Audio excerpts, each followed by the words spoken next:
Round 1. Fight. Heroes never die. I'm Commander Shepard, and this is my favorite store on the Citadel. I used to be an adventurer like you. Then I took an arrow in the knee. Power, sex, power. They both come down to one thing. Hungry gamers.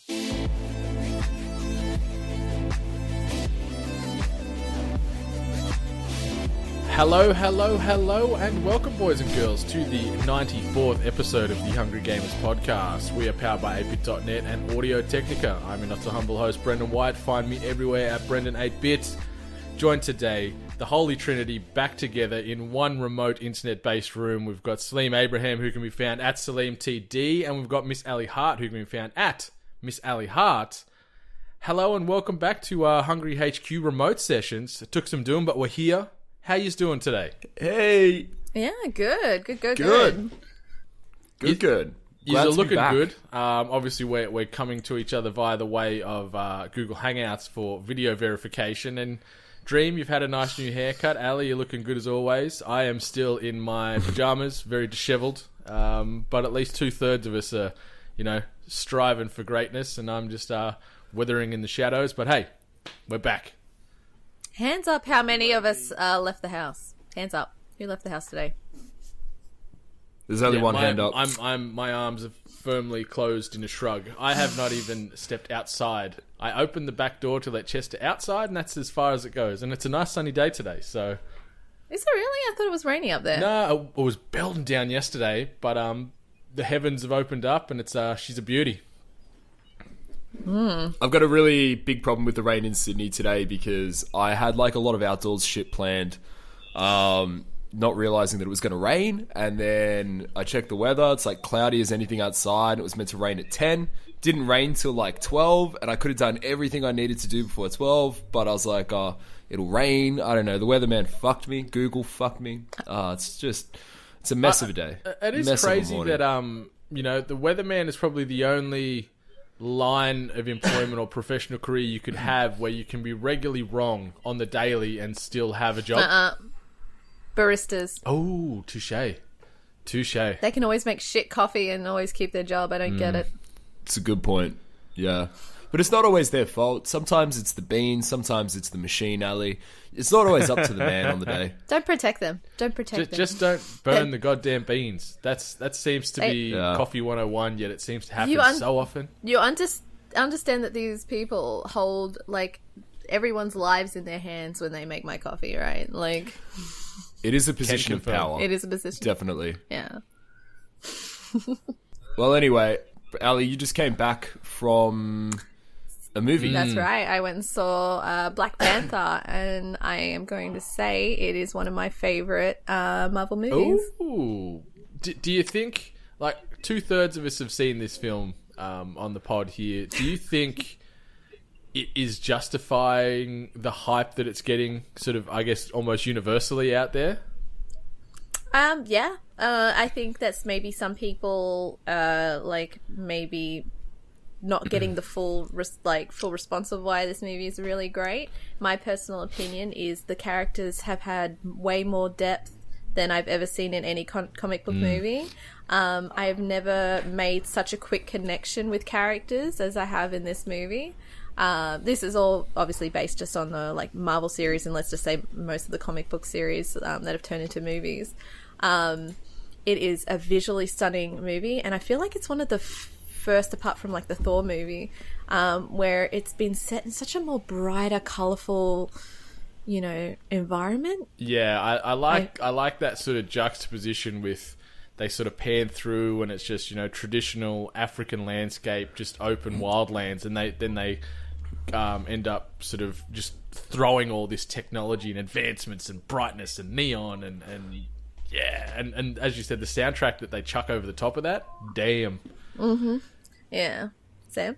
Can I ask, so what is your sort of top 3 Marvel films at the moment, and where does this sort of fit? Because I'm actually really keen to see this. I haven't seen it yet. I think Marvel films on general are pretty much, they're kind of all the same. Like, I know that's No, probably you're true. going to kill someone they out there. They follow a very consistent formula until recently. Like, Yeah. they've started to obviously branch off and try to diversify things a little bit now. But Black Panther, they've got the best antagonist in all of the Marvel Cinematic Universe to date, I think. Killmonger Creed, is... whatever his name is. Michael B. Jordan crushes it as Killmonger. And you can understand his motives, and you almost like go, you know what, I'm on your side, man. Like, hell's yeah. Hell's yeah. Yeah, he crushed it. He's the best character in this film by far, I think. Yeah, like it wasn't.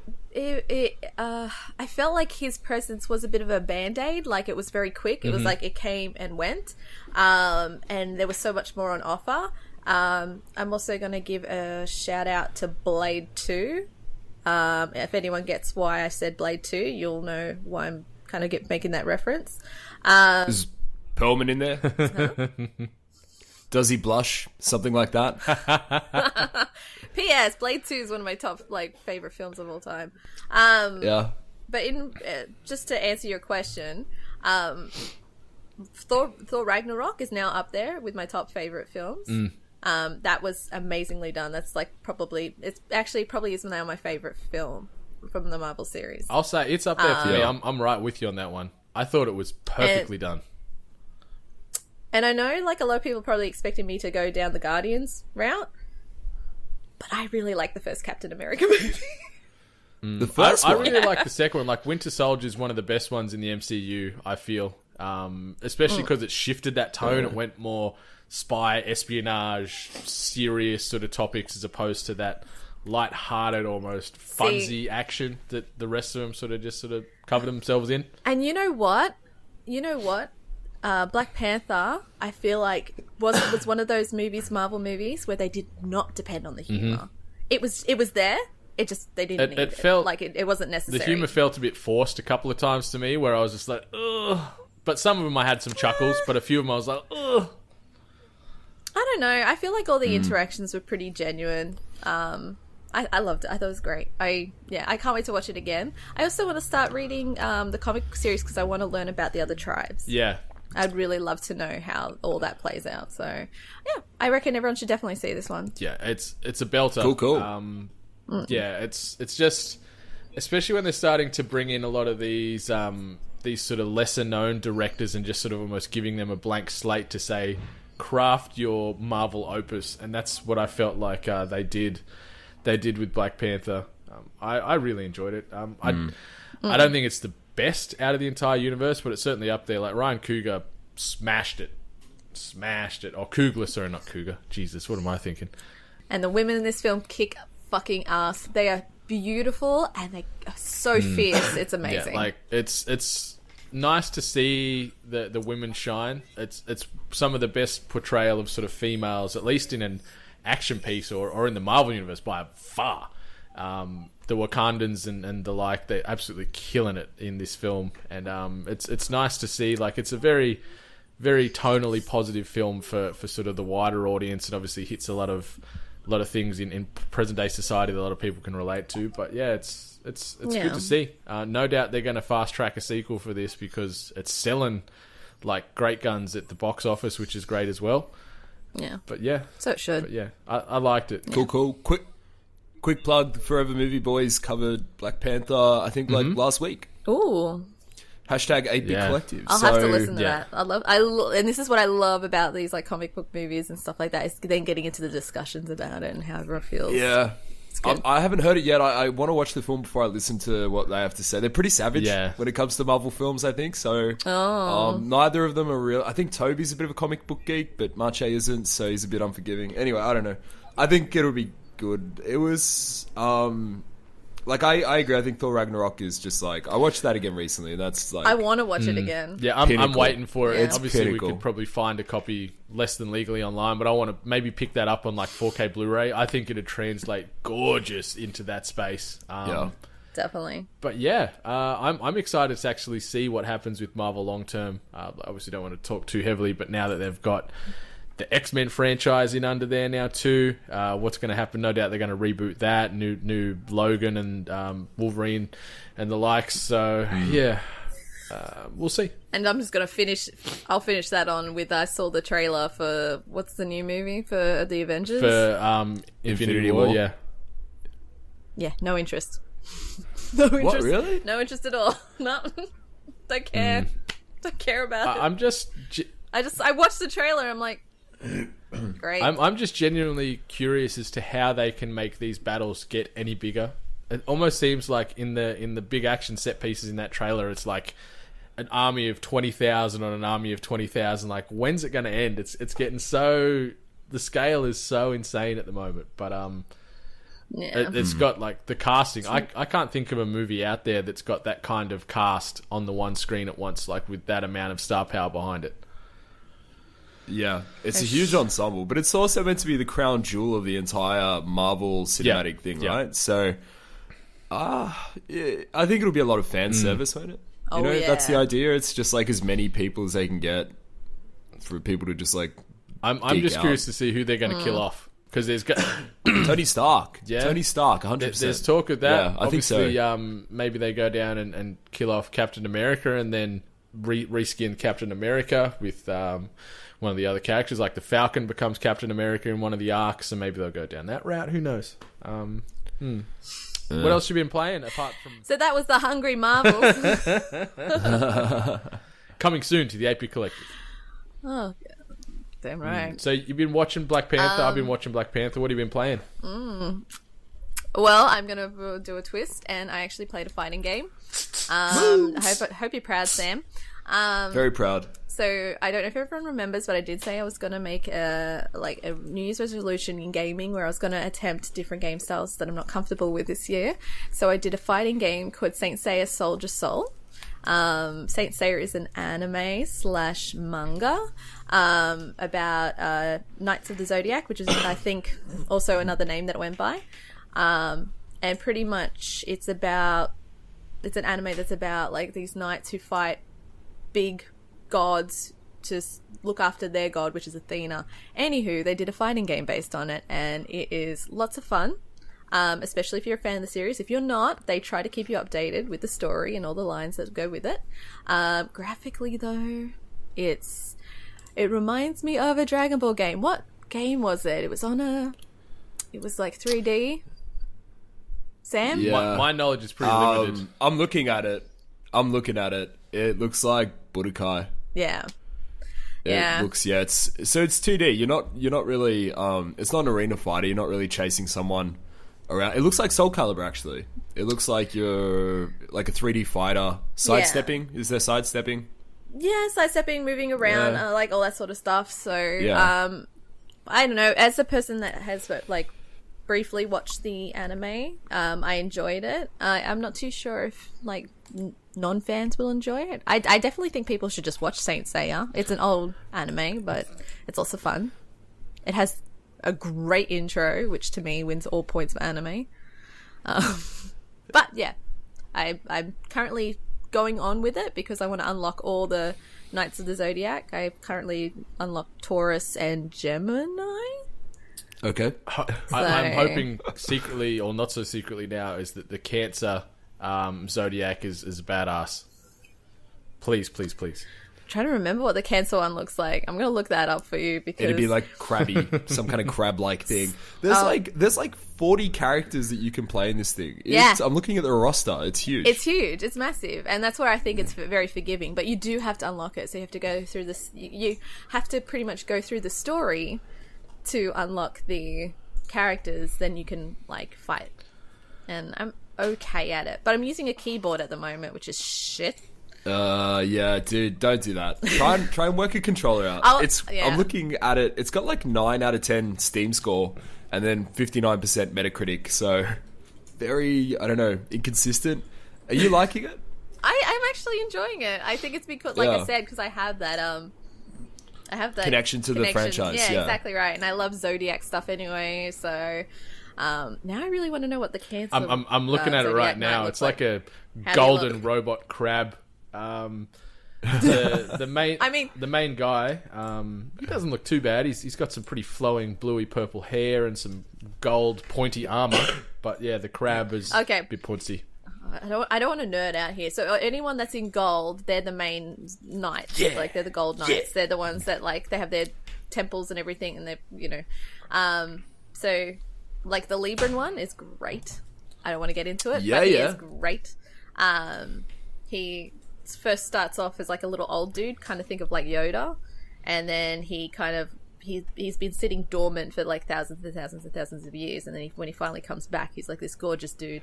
But because he's Libra and he's carrying all this shit. You know what? I'm going to start talking anime. Anyway, it's a great game. I'm enjoying it, and I'm going to keep at it to stay true with my resolution. Well done. And apart from that, keep on going with Overwatch. After speaking with Brendan saying that he was thinking about doing some kind of thing. We're going to kick that off in about 2 weeks' time. We're going to go through and do our ranked matches and then work our way through the leagues to see where we can hopefully end up. Well, very quickly after that podcast and Brendan mentioning it, I jumped onto Overwatch and already dropped for 29 loot boxes, to which I proceeded to then message Brendan, fuck you. Yep. I looked to some curse words on the phone. Did you get some good skins, at least? I did actually. I got the Roadhog one where he pulls out the, how do you say it? Echamati? I don't know, the little onion thing. You know, little toy. I couldn't tell you. We'll say. It looks like an could onion. not tell you. I know exactly what you're talking about, but I didn't even know it had a proper name. I would have just called it anime onion because I'm an idiot. Yes. Yeah. Well, it's cute. He pulls it out and he squeezes it and he like plays it and stuff. So I got that, and I think I got some good skins, but none that I use. No characters I use. So on the topic of Overwatch skins, have you bought any of the Overwatch League skins? Have you just picked a team? Because you've been watching it a bit. Have you bought some skins to show your support? I tried to. I got told that you got one off like just as a, welcome to watching it and stuff like that. But I didn't get a freebie. I tried to. I was gonna go for, is it Seoul? Yeah. Yep, the Korean team. They're because they're, and it's strictly just for looks. Their color scheme is black and gold. So, and a tiger. Yeah, that's. So is it Seoul Dynasty? I think it might be, and they're like one of the best teams. Like they've just been wrecking shop. I think yeah. The other day they went against San Fran. I think they'd been doing well as well. But if you look at the Seoul ones, everyone looks brutal. Go look at Mercy with that. She looks like fucking cool. She looks like a girl that you'd want to meet at a metal concert. Yeehaw. Yeah. So I'm gonna keep playing. I'm going to keep playing and revisiting Overwatch. I was a noob the other day and really let the team down. And just FYI, no update, the community's still toxic. So that's a shame. That's a shame. Well, yeah, at least that's every online community. I know. Right? There's nothing unique about Overwatch's community. At least when we jump into this, we're going to confronting. be exempt because we'll be rolling full team of 6. So the only toxicity will be self-delivered. Yeah, within the team. Yeah, but that's okay. Yeah. Who is your team? Do you guys have a whole We've lineup? got a few. I still got, I think, 1 or 2 spots left, but there's going to be myself, Ali, Rachel, Chinglish, maybe Adams, and one other. Hot damn. And Dream. Is this on Xbox? We're going to or be is doing it PC. PC.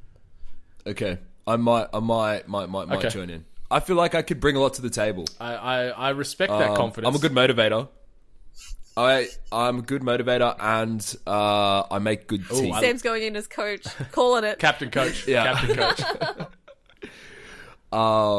Cool. I'm just looking at the Mercy skin now, and she does look like many women I've met at metal concerts Trash and blink. the like. Yeah. Damn. Oh god. Throwback. Don't take me back to those days. Shout out. Throwback, man. But yeah.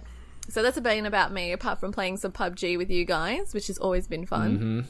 Hells yeah. We had Really enjoying on that. that topic, we had a good little exchange last night in a big squads match. You were in a crew with NATO and Adams, I think, and a few others, and we rolled up, rival crews rolled up on each other, sort of midway through on the map. I killed one of us dropped Adams, then I think it was fours, and then NATO dropped fours who dropped Adams. Then I dropped NATO.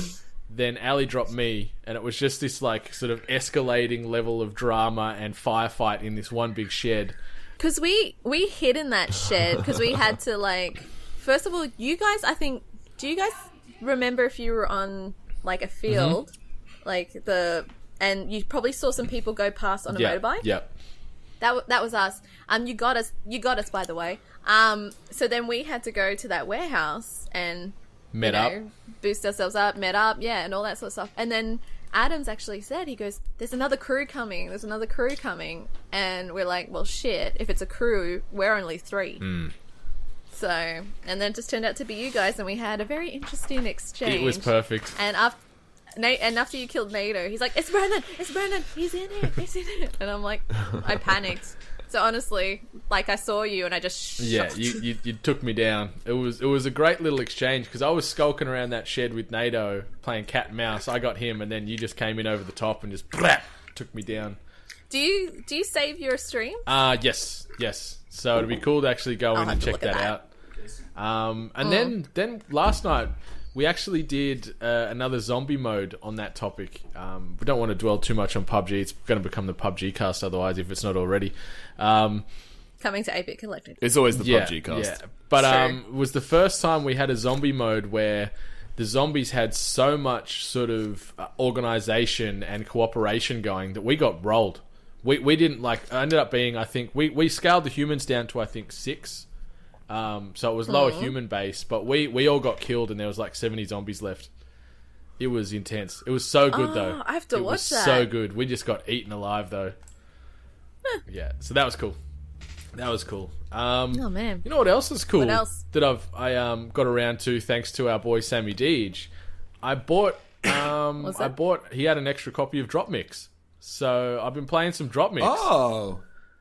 What is this? So it's like an interacting music maker, I guess, is this completely bastardized, crappy version of describing it. So it's like it's made by Harmonix, and it's also pushed now by Hasbro of all things. Hasbro saw some opportunity, so the toy company's now flogging this thing out to the wazoo. And you've got a board. Let's say it's just with my rough maths here, about 60 centimeters across, and there's six interactive slots that you can drop certain cards on, and they're color coded. So red's typically might be guitar, or it could be piano, and so you drop guitar or piano or whatever that fits that red card onto that slot from a slew. I think I've got about 20 or 30 different songs, so you can start mixing guitar beats from, let's say, Fallout, like a Fallout Boy track, and then putting yellow, which is typically your vocals.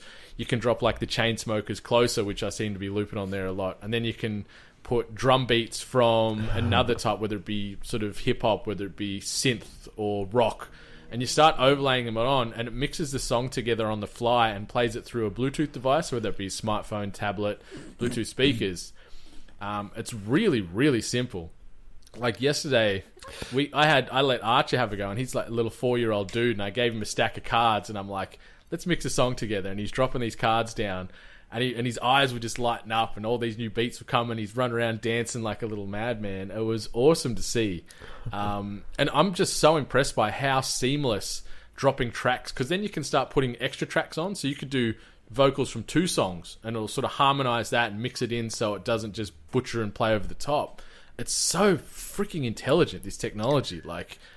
It's so cool. I feel like this is something I would know about, because I love my rhythm games and I love all my music games and all that sort of stuff. So I feel like I should know about this one. I think I'm going to have to look into it. It's it's not quite a year old yet. I think it's just under 12 months. It came out last year. Still? They have booster packs. I remember hearing about it at the time that those cards that Brendan's talking about, you can buy booster packs of them. And so there's a sort of random element excuse me, there's sort of a random element to the cards you can acquire, because you're not buying individual beats or vocals, you're just getting them randomly in the packs. It's good so fun. You could probably spend through the wazoo for it. Like the game itself, Sammy Deej hooked me up on a good price, but I was looking around, and just the Drop Mix sort of starter pack, I guess you could say, that comes with I think 60 cards and the Drop Mix deck, that costs, it's about $170. And then on top of that, there's 4 different booster pack genres. I think there's pop, rock, synth, and something else. And they're alone $30 a pop each. And they're hard to find. Wow. Like, it is an expensive undertaking if you want to sort of deep dive on this. And I'm already feeling like I need to buy some packs because all the musical-based instrument ones, you got an assortment of, say, 20 different tracks you can play with. But on vocals, we've only got like 5. But yeah, Drop Mix... I didn't expect much of it at all, truth be told. I heard about it through Sammy and Inconsolables and Reset. They were hyping it up pretty heavily sort of via the social channels and their podcasts. But I just thought, it sounds a bit gimmicky. And it is a bit gimmicky, but I think playing this and mixing together on the fly, there's a few different modes. You can sort of do a battle mode where you're trying to lay down rival tracks and compete against other people in the game as well. Obviously, locally only. I think that's pretty cool. Then there's multiplier tracks where you can sort of eliminate beats from the other opponent's track, so you can start to sort of degrade the quality of their track, and it's a whole scoring system. I think it's pretty fun. I think we need to get this in our hands together locally and have some little battles and sort of experience it together. Because, it's so fun, and it's just... You sit there and feel like you're like, oh my god, I'm bloody, dead mouse here, or some like DJ on the fly. I'm like, this is pretty easy. I could take this onto a stage and start, performing to millions. I was waiting for that statement. Yeah. Yeah, I think you're right, dude. I think you could absolutely take this. What is it called? 100%. Drop Mix. Drop You Mix. could take Drop Mix up. Yeah. Start booking some gigs. Oh yeah. Sign you up to Coachella. I've seen people do more or less with more, or just less in general, where they just plug that iPhone in via 3.5mm cable and just hit play. At least I'm putting cards on the deck here. There's some hustle. So, but no, it's such a pleasant surprise. You're a real musician. And I've been, apart from the PUBG stuff, I've been sort of in the card-based realm all week. The other one I've been playing is WWE Supercard on the smartphone. Thank you / fuck you to Pez for getting me on this, because it's just taken hold and I'm addicted to this goddamn wrestling card game done by 2K. It's just simple card-based interactions, various battles, weaving in wrestling elements. So there's like a Royal Rumble mode, there's a King of the Ring mode, Money in the Bank mode, and obviously you can level up your cards to then do more damage. It's based off sort of a 4-tier set where it's like power, speed, charisma, and I can't remember the last one now. It starts with a T. It'll come to me now later on. But yeah, based off those point systems, if you're higher or lower, obviously you're going to win or lose. And if you do win, your point total degrades based off the guy you just beat. So it's sort of this ebb and flow type of thing. Weaving in wrestling. It's not overly deep. But I'm a bit of a wrestler nut, and it's sort of certainly sort of touched sort of the nostalgia aspect from when I'm a kid, because they're weaving in card packs where it's like legends and classic wrestlers and stuff. So you can have like Rowdy Roddy Piper and the Macho Man and Mankind and Stone Cold and all this fighting all the new guys. It's a good little snap game. I have for some reason been pooing pretty well this week, so I've been playing a lot on the old toilet. Congratulations! Thank you. Yeah, well done. Well done. Regular is good, and thanks to 2K and our boy Pez from U Game Bro fame, as well as a slew of other areas. He's got me onto this thing, and I don't know how it's going to be long term. Like, there is that grind aspect in it where if you log in repeatedly, you get more rewards, and you want to try and hustle to work your way up the ranks, but smartphone games, I think, have sort of a shelf life to them attached. More so, I guess, from an entertainment or a boredom aspect attached to it. When it is the same old thing where it's like, okay, go in, have this match, get your points, jump off for the next day. So it'll weave into sort of maybe my daily cycle where it might become less and less over time. But for the moment, I'm smacking this thing out daily, working my way up the ranks and trying to win these Royal Rumbles and King of the Ring tournaments. And goddamn, it's a bit of a guilty pleasure right now. Sounds like it. Yeah, WWE Supercard. Get on there, but just watch out, because after you get your starter packs and stuff, if you want to try and buy new packs, it is expensive. The microtransactions attached to this, if you do want to dive on more, you better be saving up some money, because it ain't cheap. Holy moly, it ain't cheap. Hey, Brendan, how cheap isn't it? to get yourself like a real gangster, like there's sort of like the top tier card packs where you get the highest rated cards out of the like straight off the bat. It's about $60 for a pack. That's one pack. One pack. One pack. Yeah. $60. Yeah, like, That is not a microtransaction. yeah. No. Well, you know, everything in the WWE is larger than life, and that flows through to the transaction standpoints. My To the goodness. wallet. Oh my goodness. Yeah, it hurts. It hurts. How many cards are you getting in that? 5 or 6. 6 cards. And how many cards are there to get in total? In total, I think there's 350-ish. Oh total. my god. Yeah. Like, obviously, Are you thank guaranteed you. anything in that $60 pack? Like, surely you'd be guaranteed like 5 absolute banger cards. yeah, you get 5 belters, but you know, you've got to take some pain at the wallet to get those 5 belters. So, yeah, it's a grind. Oh. It's an expensive grind if you want to sort of just avoid pushing this thing for days and days and days and just buy your way to some success. Bear in mind that you might not be eating or paying your rent this week. Yeah. Damn. Mee No goreng way. is on the menu for breakfast, lunch, and tea. Oh my god. Yeah.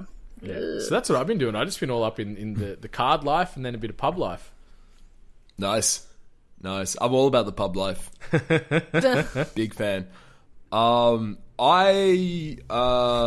been like 9 layers deep in Tekken. No surprises to anybody. But there was a tournament last weekend, and in the lead up to that tournament, I was like training, like so pumped for YSB, the first YSB of 2018. Come the day of said tournament, and Moo to Moo and I realized that Tekken wasn't actually featuring at this YSB. There was some kind of like scheduling conflict with the tournament organizers, and they couldn't do it. And we only, again, realized that on the day. We were really deflated and shitty with ourselves for thinking that it was on. Walked around, kicked a few rocks around the city, ended up going back to my place, and I played him in a series of like best of 3, first to 5 points, 9 fights. It came down to the wire, but I won. I won the keychain.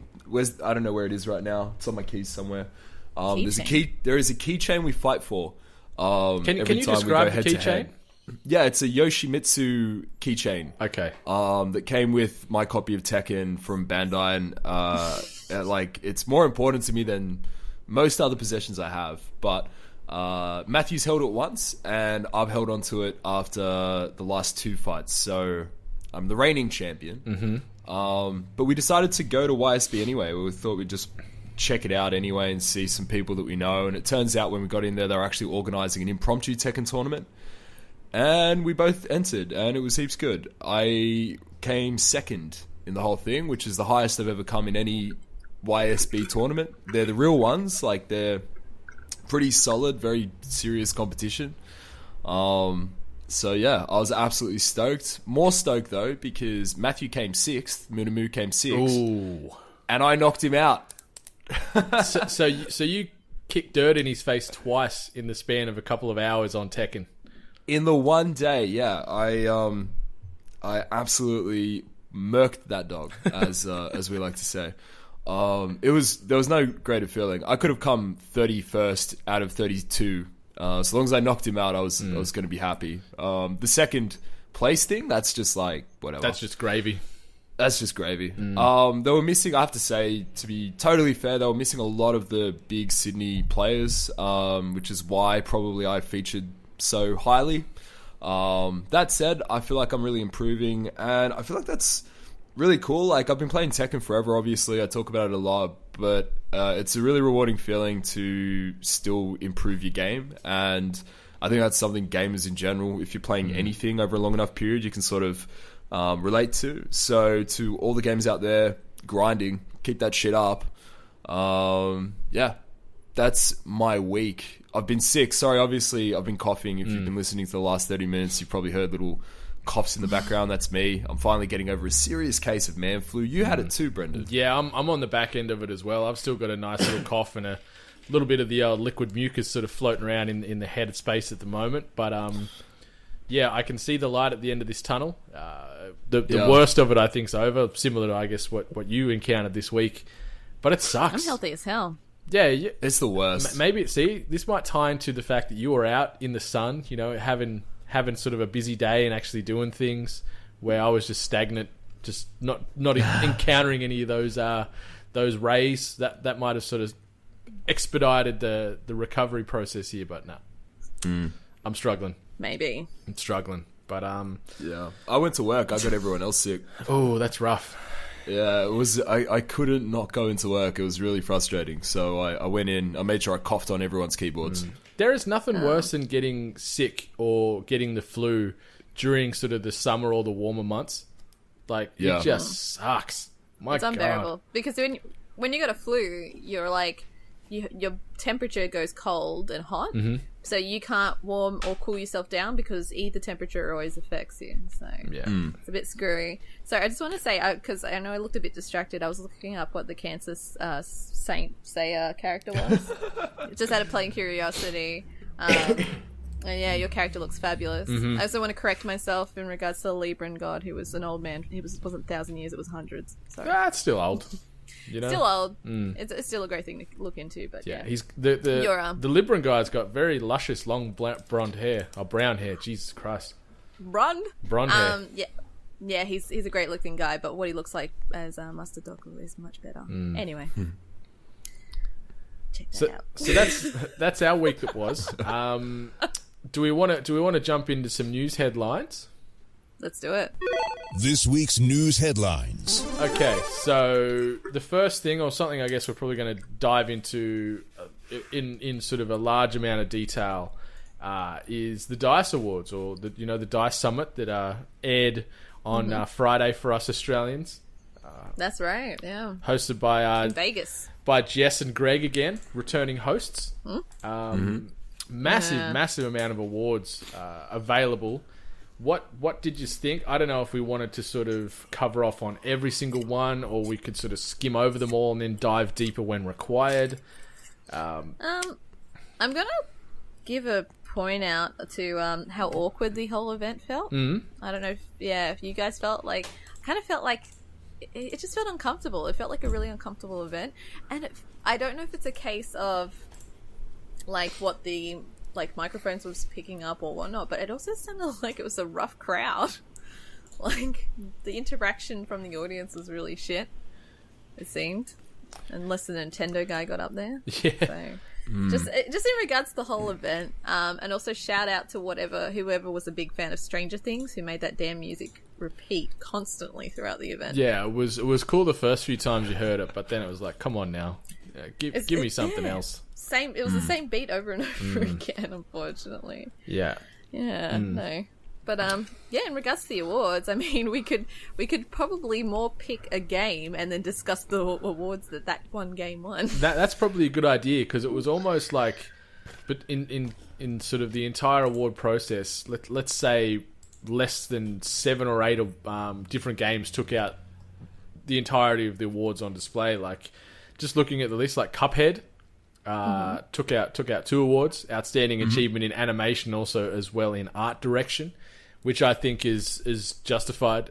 Was so distinctive and unique as far as the gaming landscape last year.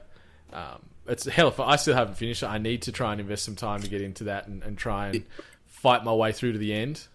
Yeah, it also got music composition. That's right, yeah.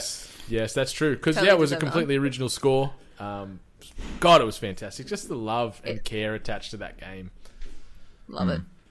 Another one, outstanding achievement in character, was Hellblade: Senua's Sacrifice, which I think, I've got no qualms there. Obviously, Mario Odyssey took out a title as well. It got sound design. So sound design for Mario Odyssey, which I actually thought Hellblade might have got a look in there. Its emphasis and use of sound, especially with sort of the 4D sort of sound elements they weaved in when you were playing with headphones in. It's unlike anything I experienced this year in gaming, as far as the use of audio and just the way it could shape how you felt as you played. Yeah. Yeah. Who? I'm gonna ask a dumb question. Who actually votes? let me just vet that. The Academy. I think it is. It's done by. They keep on thinking the Academy Yeah. is all I kept on hearing. The Academy of Interactive Arts and Sciences. So it's the AIAS, Right. which is Yeah, a non-profit organisation dedicated to the advancement and recognition of the interactive arts. And it's got a 33,000 membership base, so maybe those 33,000 members cast the vote as a whole, or maybe it's just a small panel. I'm not too sure.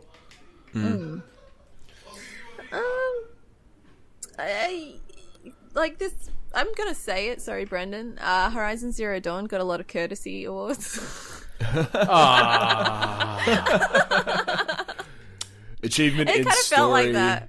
technical achievement. Yeah, so it Anything got 2 else? awards. As the Dream just said, technical achievement, achievement in story. I think they could story? they could get those. I like the story. I think the story is more fleshed out than, let's say, a Breath of the Wild or a Mario Odyssey. To be completely honest, and I can't think of any other big games that had a story that was like maybe Wolfenstein, New Colossus had a great story. Wolfenstein, I'm sure, like Hellblade had like. Hellblade Was it nominated? had an okay story, but I guess maybe because of the shortness of the game, it didn't flesh it out as Maybe. much as it could. Maybe, I guess. So Horizon, I loved it. Like everyone knows that's listening to this podcast, Horizon's my baby. Yeah. So yeah, I try and be as impartial as I could. I still haven't played Nier, so I can't say if the story aspect in that could potentially get a sniff. It's gotten a lot of praise out there by gamers and sort of friends and other colleagues that we associate with. It gets a lot of love, so maybe it could have been in consideration as well. Where the fuck was Persona, by the way? Like, Yeah, that Yeah. didn't get one award. Maybe Atlas thinking of banned them music. to give them the awards. Just like you can't stream and Probably. things. Who knows? yeah, probably. I want to give a shout out to Mario Kart 8 Deluxe winning racing game. Hell yeah, hell yeah, that's so good. Completely. Games that came out ages ago. Like maybe unjustified, yes, because it is just Mario Kart 8 with a little bit more polish and obviously ported to Switch. But yeah, it was cool to see. Nintendo just won an absolute buttload of titles. Obviously, handheld game. They won the whole thing. Yeah, The whole thing. yeah, yeah. We still haven't even talked about Zelda. yeah. So they Breath of the Wild. they took out four awards with Zelda. There was Adventure Game of the Year, Game Design, Game Direction, as well as the big one, Game of the Year for Breath of the Wild. Yeah, you guys know my thoughts on it. Have you played? You haven't played Zelda at all yet, have you, Dream? No, I haven't. I don't have a Switch, and I feel like I probably should get one now. I don't know. I don't. There's nothing on there that really. This sounds dumb because we're talking about how well Nintendo did last year. And they obviously did do really well. I've never been a big Nintendo guy. The Mario stuff is fine. Mario Kart's great, but like, I never had a Wii. I never had a Wii U, and for all of like the interesting things that Nintendo do with their consoles, and the way that they've been interactive in ways that like PS4 and Xbox haven't been, I still just have no drive to actually get onto it. But looking at the obvious praise that Breath of the Wild's gotten, how well the other games have been received as well, and all the titles that have just been coming over, they've been flooding through to the Switch over the last 12 months. I kind of feel like it's actually more of a console oriented towards what I like to play, which is, RPGs and fighting games and occasionally FIFA. Well, you can get all that and more on the Nintendo Switch. To be fair, And Snipper like Clips as well. Snipper Clips. Snipper Clips Big got an fan. award too. It won Yeah, Family I know. Game I'm of the so happy Year. for it. The Sprite Award. Go Snipper Clips. Yeah. Yeah, well deserved. yeah. To be fair, I've got a Switch. I've played about 10 minutes of Zelda. So Yeah. Can I just say that I'm just shitty Tekken never gets a look in any of these awards. Like Injustice 2 got fighting game again, and I'm not saying it's a shit fighting game, but it just Tekken doesn't got touch. nominated. Yeah, but I want it to win. I think it actually deserves to win. I don't know why Injustice 2 is a better fighting game I think it's just brand recognition. That's purely it. I'll say one thing: the story mode in Injustice 2 is pretty great. I can't touch it as far as a competitive aspect goes. Obviously, I have really no horse in the race for sort of competitive fighting and things like that.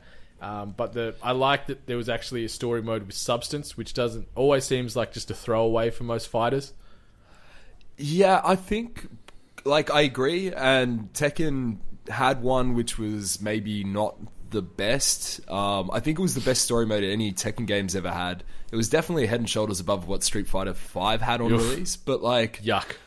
I think when you play fighting games, you sort of approach it in the same way you approach shooters. It's like, yeah, the story mode's kind of nice to have, but you're really more concerned about like competitive play and how the game stacks up, you know, in a multiplayer mode.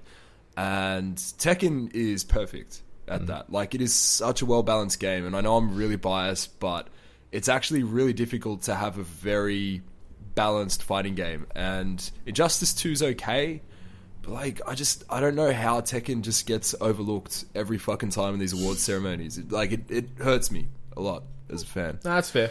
You know what hurts a lot of people? PUBG getting 2 awards, one especially being Action Game of the Year. Yeah, like, I've got no issues with them getting outstanding achievement in online play. Like, the numbers don't lie. You cannot sort of dispute that, I think, in any way. Online, yeah. But yeah, Action Game of the Year, like, I'd give that to Wolfenstein in a heartbeat over PUBG. Something with a story. Something. Yeah. The story of a man in a pan. I don't get it. I'm just looking at what they beat. I'm just bringing it up now. Just give me 1 sec. Like Call of Duty, it was the most recent Call of Duty. Yeah, World War II. Yeah, World War II. Yeah, oh it had my a god. lot of substance. It had a lot of substance, great story. Graphically, it was phenomenal. Yeah, what happened? Yeah. It beat Cuphead, it beat Destiny 2. And look, say what you want about Destiny 2 now, we all had fun doing the story. I'd take Destiny 2 over PUBG for Action Game of the Year, and I've played an absolute boatload of both of those games. But I'd probably... Did Wolfenstein get nominated in that category as well? Yeah. Yeah, I'd give it to Wolfenstein, hands down. And then COD probably second on that list, because the campaign in World War II is freaking phenomenal. It's like playing Band of Brothers. Yeah, it's tough. I was a big fan of the story mode in COD. Yeah. I love their story modes, actually. I'm a really big fan of doing... The only problem I had with it was that you couldn't do co-op. In other ones, you've been able to do co-op. And it's like so cool doing hard mode with a buddy, but in this, it's just solo only. Yeah, so some of the other titles that won, strategy/simulation game of the year was won by Mario plus Rabbids Kingdom Battle, so another Nintendo victory. Sports game of the year, probably to no surprise, FIFA 18. I think it's almost just a walk-up start year in, year out for that award. Yeah. Family game, obviously you mentioned Snipper Clips. Role-playing game of the year, Nier Automata, took that one out. I thought maybe Persona 5 would have potentially sniffed that one. But Divinity. Yeah, and handheld game of the year, Metroid Samus Returns, so another Nintendo win. And the Lone Echo / Echo Arena took out 2 titles, which was Immersive Reality Technical Achievement and Immersive Reality Game of the Year. I've played a little bit of Lone Echo. I played it a little bit last year. And they're trying to actually turn this game, especially with Echo Arena, into an esport. That's their main driving focus, where you can have teams of, I think it's teams of 8.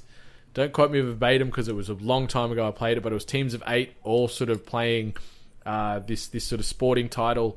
If anyone's watched Ender's Game and can think of sort of the match they play where they're floating in zero gravity, trying to make their way and sort of throw things into the opponent's goal, that's what this game is in a very, very loose nutshell. It looked good, it played good when I sort of had about a half-hour foray into it. I don't know if it will become an esport. It's pretty lofty expectations there, but it's good to see they're getting some consideration. I think Resident Evil probably should have won Immersive Reality Game of the Year, though. Resident Evil 7, it was freaking phenomenal. It's probably the best VR experience I've had.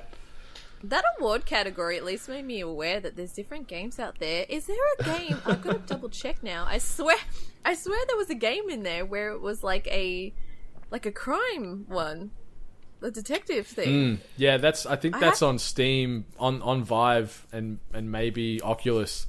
I can't remember what it was, but I think it's actually on my Steam list. I need to look into it because, you know me, I'm a nut for that sort of stuff. So being actually in there and pointing at people saying that they killed people and stuff and looking at blood. Yeah. More for it. Like LA Noire, like on steroids. Without the weird deadpan facial animation sometimes. Facial reading, yeah.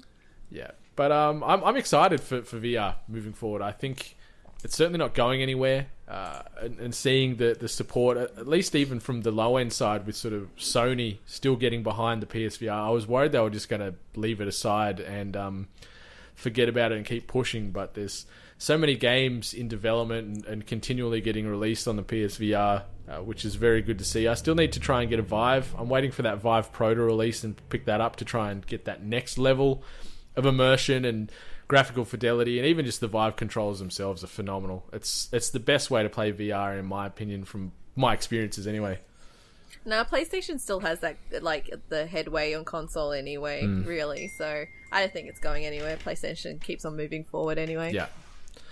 Yeah, so that was the DICE Awards. What do you think overall? Like, obviously, Nintendo was the flavour of this awards day or awards night, depending on where you are in the country and when you watch this thing. They won an absolute bucket load of titles. I think it's justified. It's been a good year for Nintendo. A nice comeback year for Nintendo. Yeah, I like there were the odd ones where it was a bit kind of iffy about who won, and like obviously the PUBG one being a bit off. The music one with. It's fair that Cuphead won, but I felt like Persona had such a shoe-in with that. I don't know why. Yeah, it's got such a great funky sort of beat to it. I'm sort of bopping along now, just imagining sort of even just the end scenes after a battle. So, but for the most part, I think a lot of these awards were really justified, and I think I can't remember too much in the Game Awards, but at least people on stage had a bit more of a explanation and got to go into a little bit more detail behind like these awards and how important they are, and the people behind the scenes, which was good. Yeah, I think that it's interesting just kind of looking at what the community defines X to be and Y to be. Like, even just looking at role-playing, like the nominations for like role-playing game, it's weird not to see Horizon Zero Dawn there. It is an RPG. Yep. I don't know why that didn't get looked at. Yeah, there's 3 skill trees that you level up and things like that. Big open world, side quest, main quest. It fits. It's just not. It's not a JRPG. Like JRPGs are, you know, your Final Fantasies and your Nier Automatas, and they're much more grind oriented and, you know, levels and stats and blah blah blah. But like, yeah, it's still definitely an RPG, and I don't know. I find that really odd not to see that there. And Brendan, I don't want to like, you know, jerk you off too hard here, but it is actually a great game. Yeah, it is. Like, it is. You're not out of, you know, completely out of line for being so pro for it. It's not Game of the Year next to Zelda, but yeah, it's the next big Sony franchise. I think I still stand by that. I think they're gonna try and make this sort of the next well, obviously with Uncharted it's sort of wrapped, but they're probably going to reboot that in some way there. But I think they're trying to push that into that next space. And Guerrilla seems like the team to make it happen after doing such a big jump from Killzone to a thing like Horizon and executing the way they did. I'm excited to see what they do with this thing long term.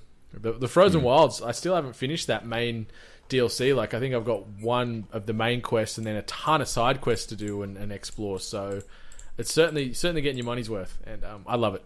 Love that game. Calls himself a fan. I am. The one thing I wanted to, I guess, bring light to on the DICE thing too is the only real sniff that Microsoft got was via Cuphead. Like, they're the only victories they got for the DICE Awards was Cuphead. Everything else was Nintendo or PlayStation exclusive outside of, you know, FIFA and Injustice and PUBG. Everything else was Sony and Nintendo. So we'll see what happens this year. They've got a few of their big hitters finally coming out, which have been delayed. Sea of Thieves for one, State of Decay 2. We're not going to talk about Crackdown because, but we'll see what happens. You know, I think this is going to be an interesting year for Nintendo. See if, I mean, not for Nintendo, for Microsoft. See what happens with them for next year's DICE Awards. See if they can get a few more awards up there on the dais.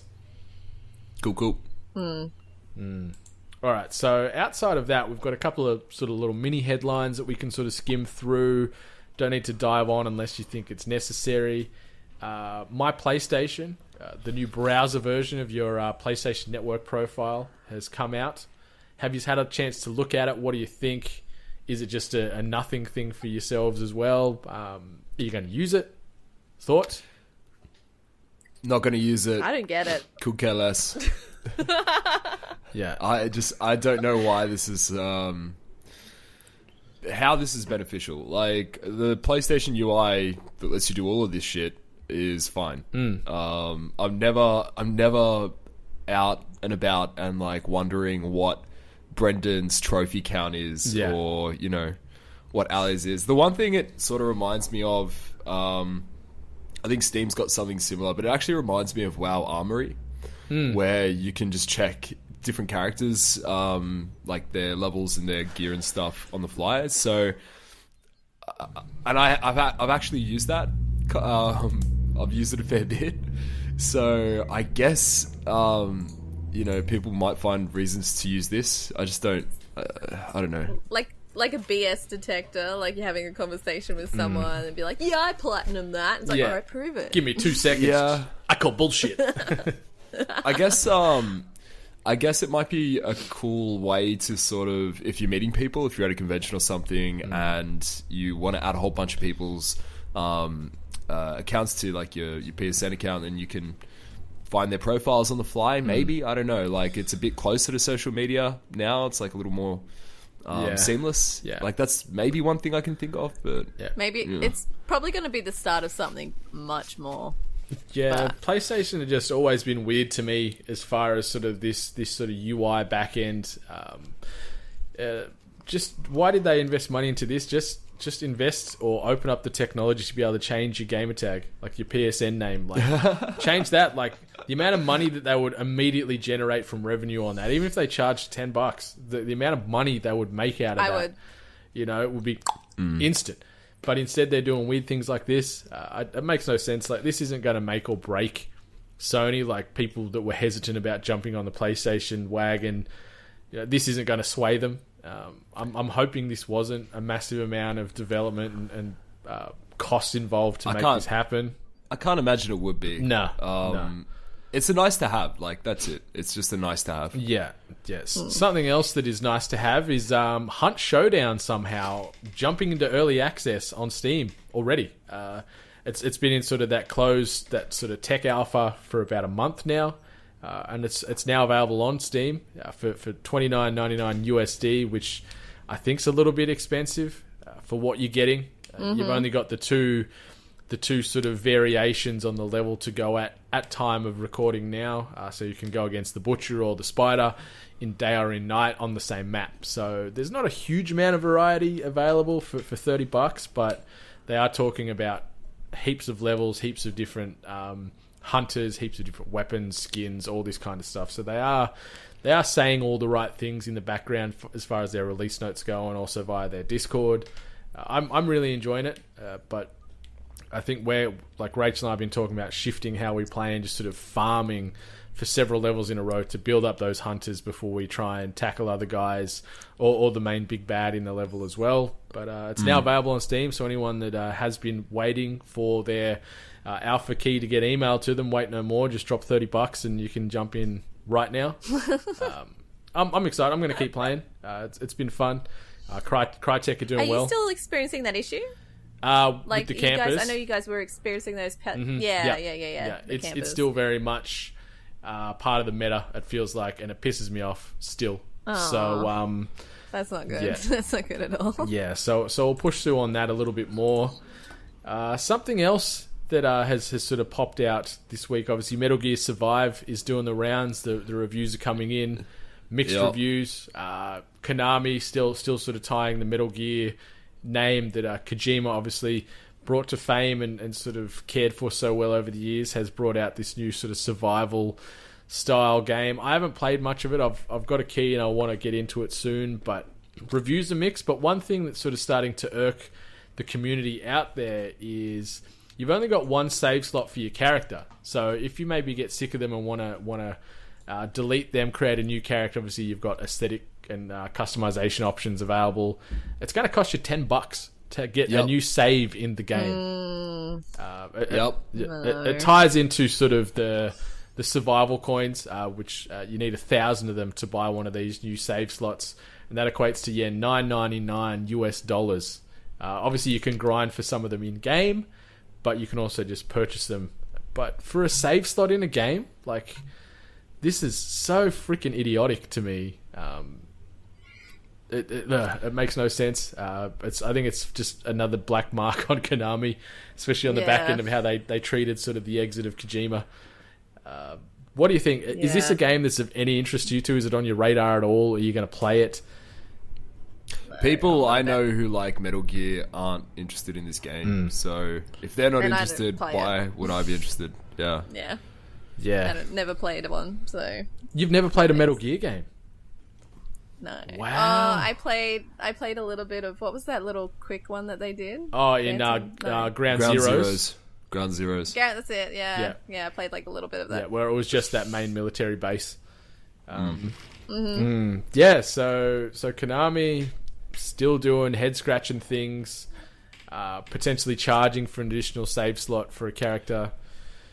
Hopefully this isn't sort of a sign of things to come. I don't think so. I don't think devs are that stupid to try and push that in there, or maybe the publishers might be championing this cause to do this, but it certainly makes me want to support a game less when they try and just squeeze blood out of a stone however they can.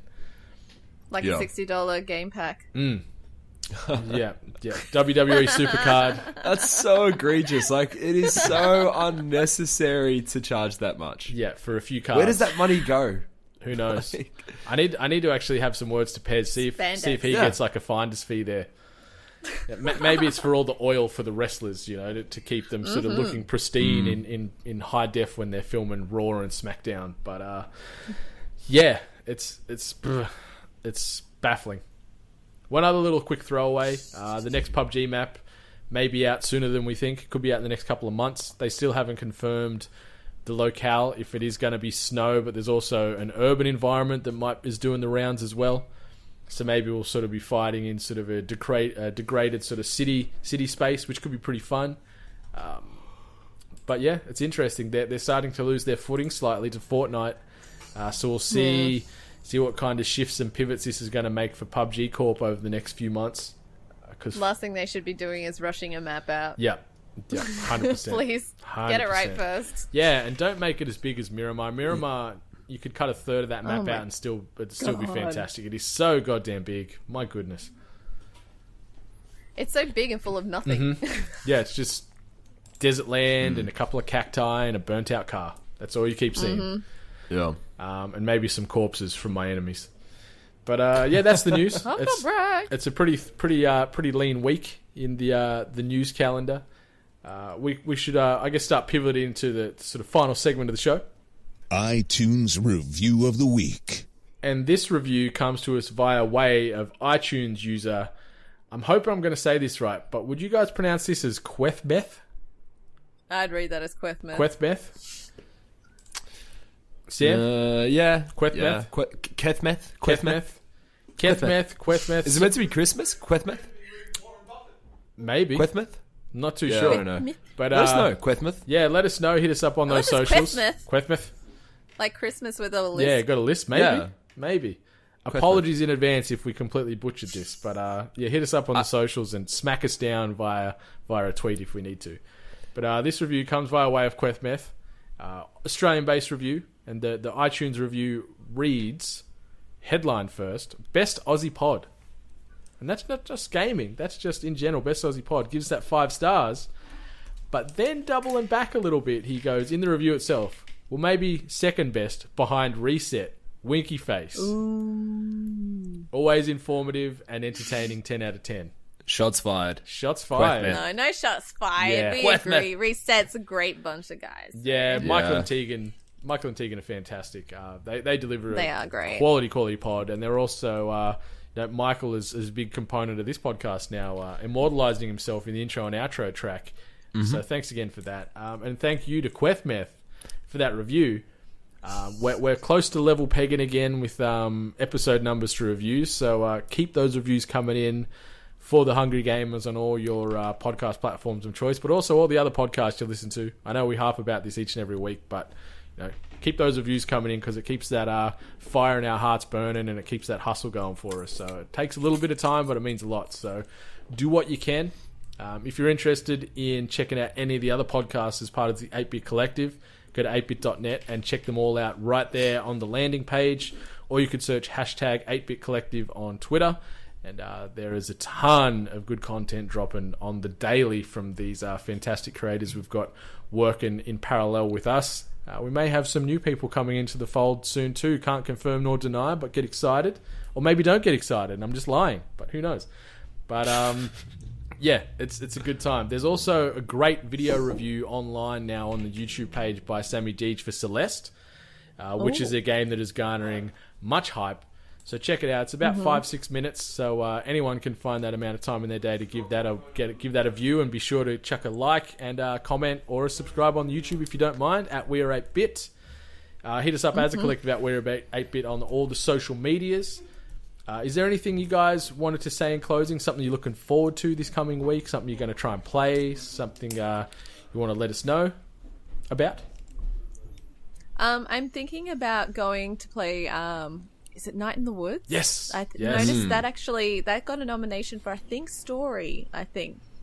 So I did previously mention that I wanted to play that game long ago before it even released. So I think I'm actually going to make the effort and actually get that one and play it because I know I won't be disappointed.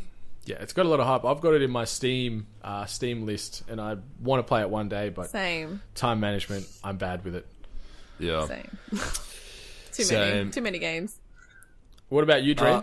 This week, I am joining Jack Cruz on the 8-Bit podcast. It is what it is. Ooh. And I have no idea what I'm going to say. It's going to be spicy. I'm excited to listen to that one this week. Yeah, it'll be interesting to see what sort of topics come up between now and then. If you haven't heard it already, give it a red hot crack. It's a fun little show. It's certainly controversial. He doesn't mind getting deep in the mire and talking about the how would you describe them, the tricky, touchy topics. I believe the term is the hot takes. The hot takes on the So there'll be a couple of hot takes. Probably, I'm just going to do my best not to say anything outlandish or dumb. I'll try and read a book between now and then and come across as somewhat learned. Aside from that, it's going to be more Tekken. It is also going to be some more Dragon Ball Fighters into City of Final Fantasy, and also, and I didn't really talk about this, but really quickly, I need a new game. I need a new competitive game. Maybe it's going to be Overwatch. Like maybe I'll join you guys and Captain Coach. If not, join me in Saint Seiya. Could do Saint Seiya, maybe. I don't know. I need something to sink my teeth into. So looking for suggestions. If you have one, let me know. Something that I can, grind and develop in, not just like a single player RPG or something. Suggestions, send them through. Yeah. I'm not doing much gaming this week, sadly. I'm on the road from tomorrow until Friday, so I will be pretty well off the radar for the next little while, which sucks, but I'll take my Switch with me. Try and dive into maybe I'll give Celeste a go. I picked that up the other day, so maybe I'll see how many times I die on the way to climbing the top of that mountain. And I'll report back. I think Michael, I was listening to Michael from Reset. I think he said he died 1,400 something times. So if I can come in around there, I'll feel like that is a success. So that's what I'm up to. Punishment. Mm-hmm. Oh God. But yeah, other than that, that's about it. I don't think I'll play it.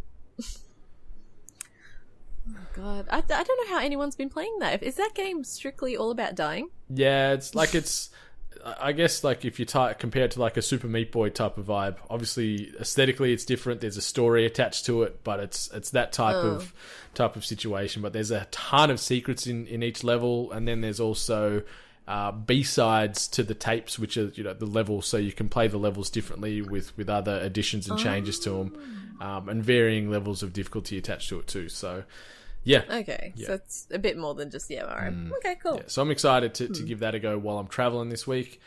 But other than that, that has been the 94th episode of the Hungry Gamers podcast. Thank you, listeners, for stopping on by. Be sure to check out audiotechnica.com.au for the best in audio equipment.